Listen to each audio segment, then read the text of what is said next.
Құрметті оқырмандар, мерейгер автор және кітап айдарында назарларыңызға балалар әдебиетінің үздік мерейгер шығармасын ұсынамын. Ганс Христиан Андерсеннің «Түйме қыз» ертегісіне биыл 190 жыл. Түймедей ғана қыз түрлі сынақтарға тап болып, бақаға, қоңызға, тіпті көртышқанға қалыңдық бола жаздайды. Бірақ ол әрқашан мейірімділік пен адалдыққа сеніп, ақырында өзінің бақытына әдемі ханзадаға жолығады. Бұл ертегі балаларды қайсарлыққа, мейірімділікке және арманнан бас тартпаға үйретеді. Льюис Кэрролдың «Алиса ғажайыптар елінде» атты ертегісіне биыл 160 жыл. Шығармада кішкентай қыз Алиса қоянның ініне түсіп, ғажайыптар еліне тап болады.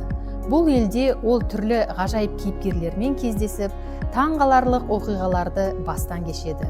Шығарма оқырманды күлкілі де ойландыратын жағдайларға толы қиял әлеміне жетелейді. Александр Гайдардың «Тимур және оның командасы» атты повесіне биыл 85 жыл.